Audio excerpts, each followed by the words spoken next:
warahmatullahi wabarakatuh. Perkenalkan, nama saya Dewi Rara Amiati, kelas 3E Prodi Budidaya Tanaman Hortikultura. Pada video kali ini saya akan menjelaskan materi tentang pasar output atau pasar barang dan jasa. Pasar output adalah pasar yang memperjualbelikan barang dan jasa yang merupakan output atau hasil dari kegiatan produksi. Di dalam pasar output ini ada dua macam struktur yaitu pasar persaingan sempurna. Pasar persaingan sempurna yaitu pasar yang memiliki banyak pembeli dan penjual sehingga secara perseorangan tidak mampu mempengaruhi harga pasar. Ciri-ciri pasar persaingan sempurna yaitu 1. Jumlah pembeli dan penjual sangat banyak. 2. Barang dan jasa yang diperjualbelikan bersifat serupa atau homogen. 3. Pembeli dan penjual tahu keadaan pasar yang dengan sempurna. 4. Pembeli dan penjual bebas keluar masuk pasar. 5. Faktor-faktor produksi dapat bergerak bebas. 6. Atau yang terakhir, perseorangan tidak mampu mempengaruhi harga pasar. Kelebihan pasar persaingan sempurna: 1. Mendorong penghematan. Yang kedua, pembeli dan penjual bebas bertindak. Yang ketiga, harga tidak dikendalikan oleh satu penjual atau pembeli saja. Sedangkan kekurangan dari pasar persaingan sempurna yaitu 1. Tidak ada dana untuk penelitian dan pengembangan produk. 2. Terbatasnya kebebasan memilih bagi pembeli. 3. Produsen memberi gaji dan upah terlalu rendah pada karyawannya demi penghematan. Yang kedua, pasar persaingan tidak sempurna. Pasar persaingan tidak sempurna yaitu pasar yang terjadi bila satu atau beberapa ciri pasar persaingan sempurna tidak terpenuhi. Jadi, pasar ini adalah bentuk pasar persaingan sempurna yang tidak lengkap ciri-cirinya. Bentuk-bentuk pasar persaingan tidak sempurna. Yang pertama, pasar monopoli. Pasar monopoli yaitu pasar yang dikuasai oleh penjual. Contohnya pasar listrik di Indonesia yang dikuasai oleh PT PLN. Ciri-ciri pasar monopoli yaitu 1. Terdapat satu penjual. 2. Harga ditentukan penjual atau monopoli. 3. Perusahaan lain sulit memasuki pasar dan konsumen tidak bisa pindah walau rugi. Yang keempat, bisa menimbulkan ketidakadilan atau kerugian bagi masyarakat. Jenis-jenis pasar monopoli. 1. Pasar monopoli alamiah, muncul karena keadaan alam yang khas. 2.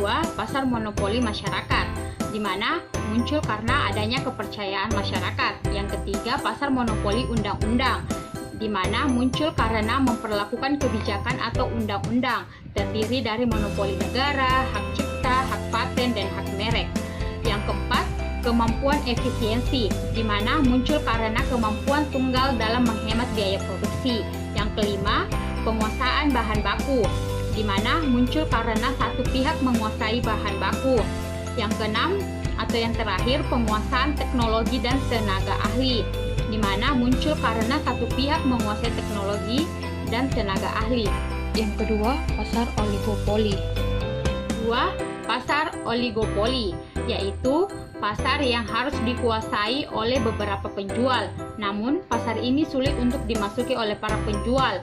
Ada dua macam pasar oligopoli yaitu 1. Oligopoli murni, menjual barang yang homogen, contohnya pasar semen. Yang kedua, oligopoli diferensial yaitu menjual barang yang berbeda coraknya, contohnya seperti pasar mobil, pasar sepeda motor, dan lain-lain. Ciri pasar oligopoli yaitu 1. Terdapat beberapa penjual. 2. Barang yang dijual homogen atau dapat berbeda corak. Yang ketiga, sulit dimasuki oleh perusahaan baru.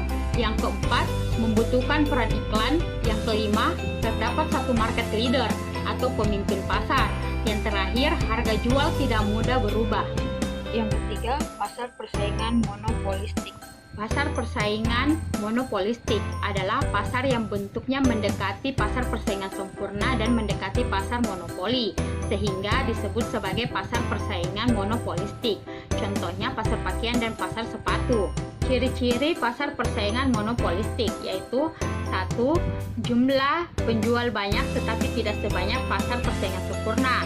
Yang kedua, barang yang dijual berbeda corak.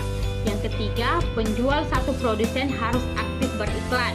Yang keempat, perusahaan baru lebih mudah masuk pasar. Yang keempat, pasar monopsoni.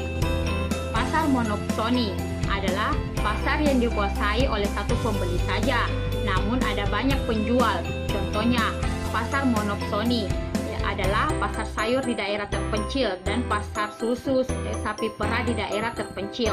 Ciri-ciri pasar monopsoni adalah: 1. Hanya ada satu pembeli. 2. Pembeli bukan konsumen tetapi pedagang atau produsen.